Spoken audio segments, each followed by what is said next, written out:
Hi, and welcome to episode number 66 of Basha's Thoughts.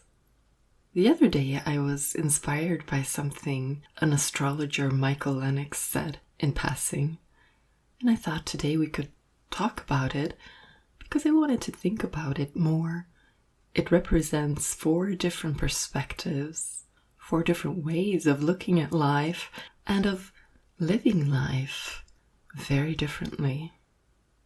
He said, the world is not happening to me. It's not even happening for me or through me. In fact, it is happening as me. This is something that you often hear about. Well, I would say at least the first part. The part where people change from the first to the second perspective. And in this way of speaking, there are 4 perspectives. The one where we see the world as happening to us. In this perspective, we are rather helpless, a little bit more like victims to occurrences, things that happen to us. We still have the choice of how we react to things, but mostly they are reactions. The more empowered version of this perspective could be that of responding instead of reacting, so that we not only automatically react, but actually respond to what is going on. But still, if you think about it, looking from that perspective, there's very little actual choice because most things just happen to us. We become a little bit like the leaf that is falling, bound to fall down on the ground on its way to death. Perhaps it will be able to move up with a current and have some sun rays shine on it, or it might be quickly pulled down into the shadow and fall to the ground quicker. So this perspective will often entail a lot of suffering and also sometimes blaming the outside world and feeling quite unhappy about the negative things that are happening to us, feeling rather powerless. It is easy to live as the victim ego within a mental prison when living from this perspective. And here our identification is with that, what you might call a victim ego. Then you have the second perspective, the perspective of the world is happening for me. It's not happening to me, it's actually happening for a purpose, for me, to help me, assist me in some way. This is something that we also often hear about, especially people who transition to this vision and find it so incredibly empowering because now there is a purpose. And when you move into this perspective, you can do it in different ways. Often it is perhaps believed that there is a guidance of some sort, that things are divinely guided. And so everything is here for a purpose and you're being guided. And in the end, you will see how amazingly beautiful it all is. But it is only because of those hardships that you have been able to become this wonderful version of who you were meant to be. So you had to face those hardships in order to move through them and develop different aspects of yourself, perhaps compassion, when you have this perspective and you're living from it, you can find some comfort and faith in the things that are difficult, the things that are challenging, the things that you might see as bad things happening to you are now amazing opportunities that right now, when it's happening, it's feeling pretty difficult. But somewhere you know that this is for a reason, and at some point you will see how this might actually be one of your greatest gifts. And you hear about it from people. You hear about it from people who perhaps were faced with cancer and were told that they were just about to die, and yet miraculously something happened and they moved through it. And now they say that they would never take it back. That experience, that hardship, made them who they are today, and they could have never been so free and beautiful had they not gone through that difficult situation. So moving into this perspective can be done through some idea of a divine guidance, but it doesn't have to be that way.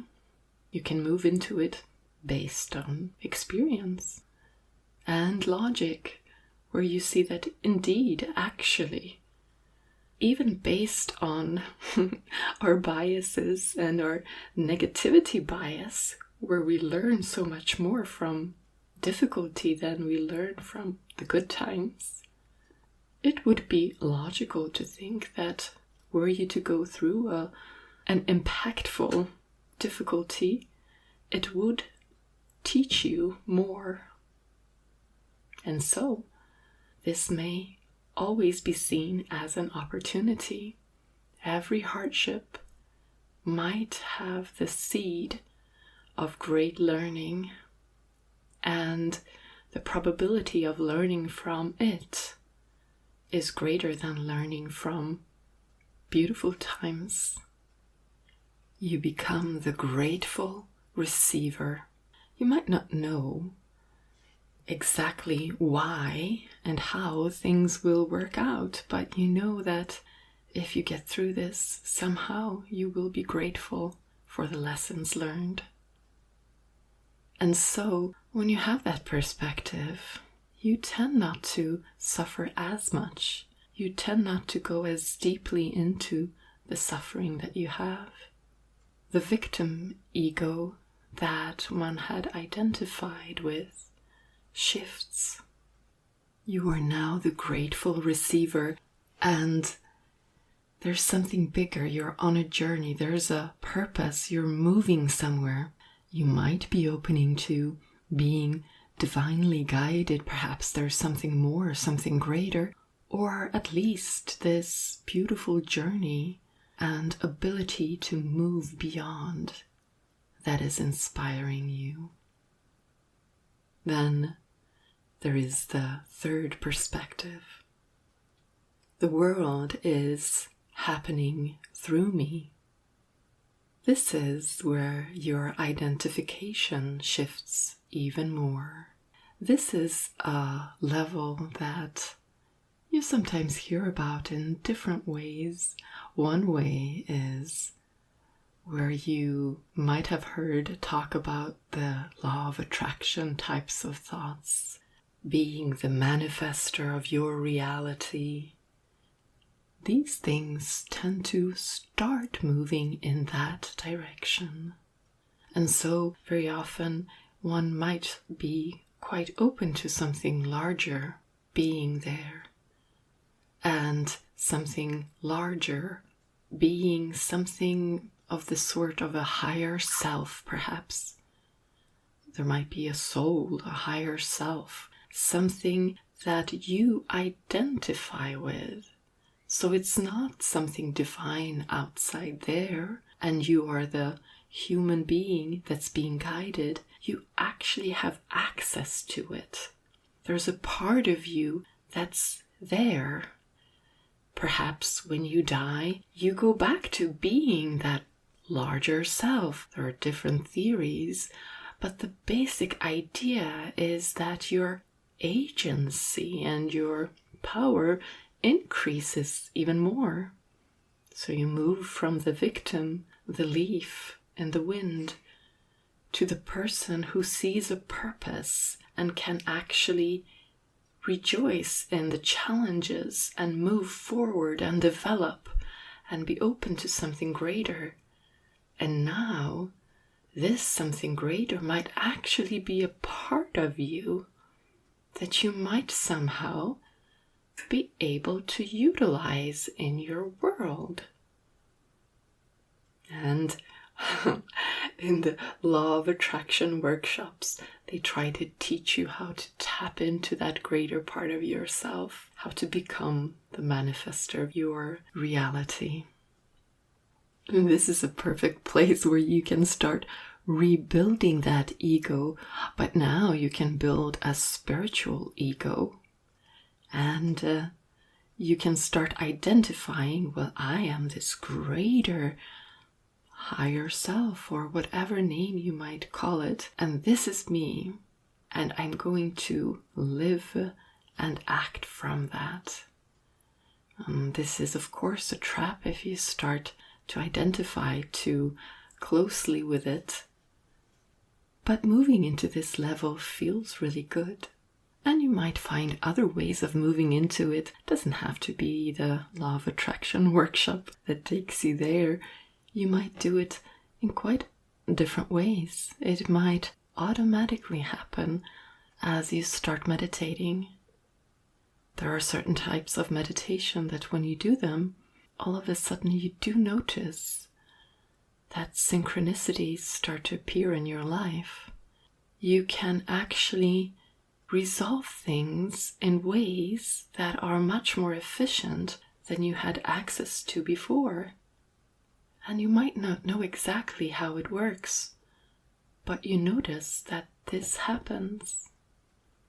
Or it might be through a completely different way. Perhaps you will become the channel and you will start to channel information.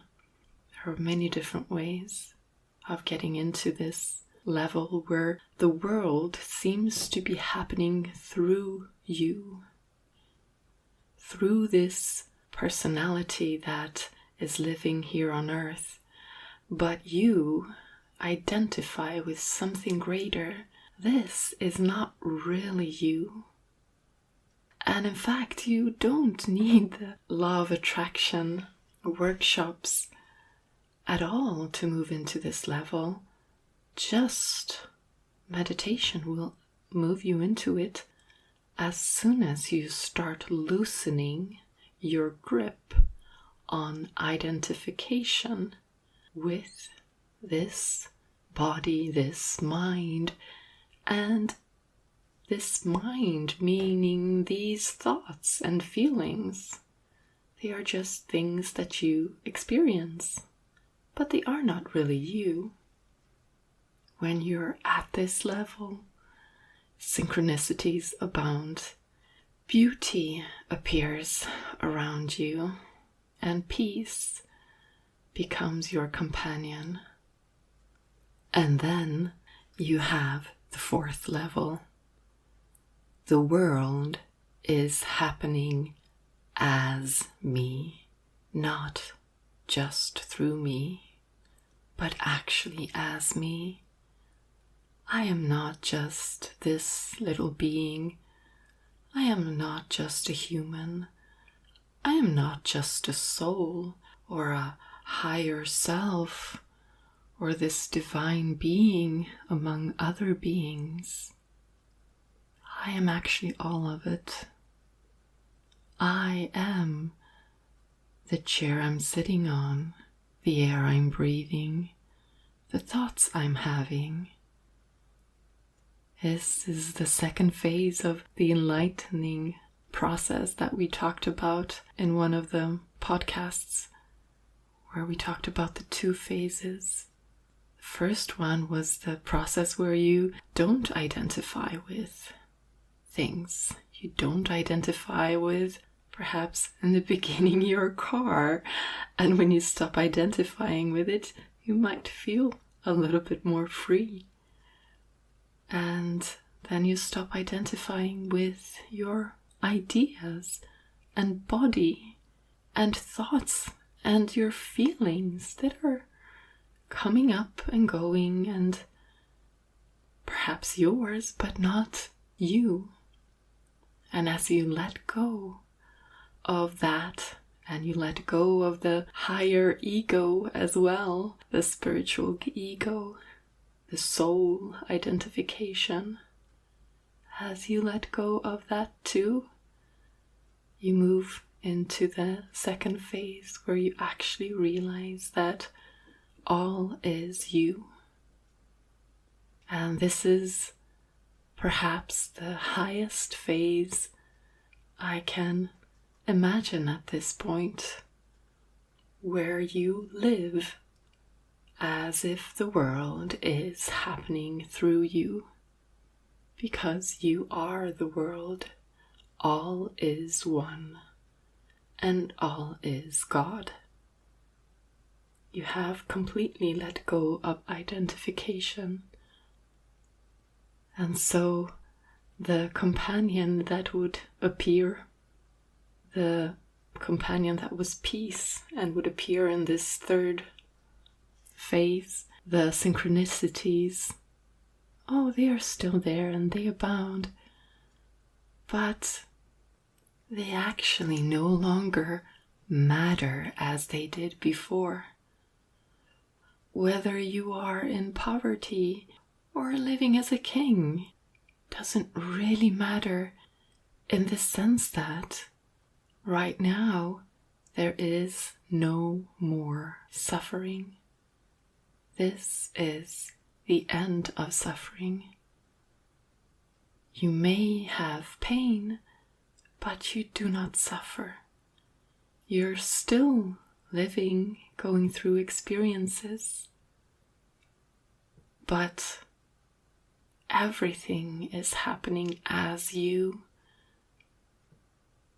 and the being that you're expressing through this human being perhaps can now be free of resistance and express the divine nature as freely as is possible because of its limitations, within its limitations.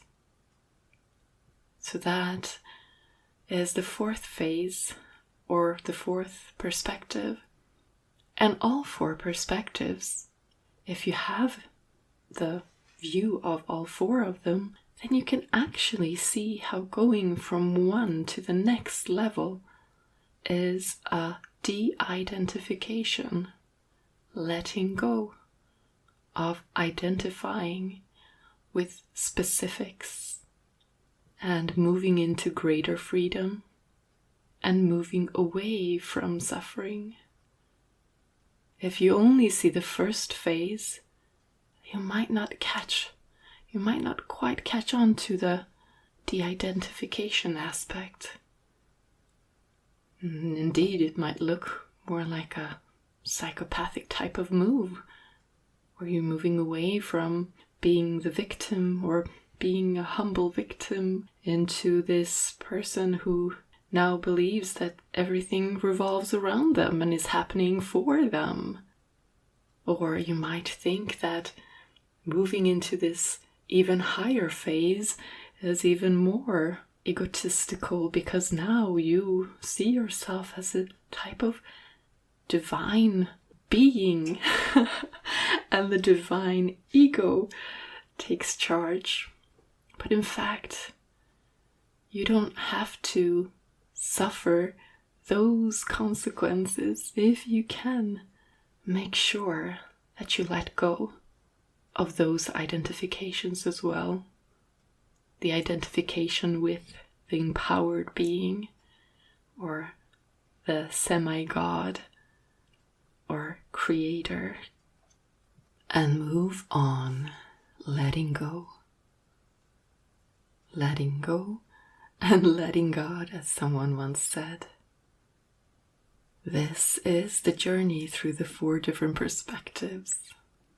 Well, at least in my thoughts. That was just something that popped up when I heard the astrologer say that the world is not happening to me, not even for me or through me, but actually as me. That was it for today, and I might talk to you in another podcast episode. Take care.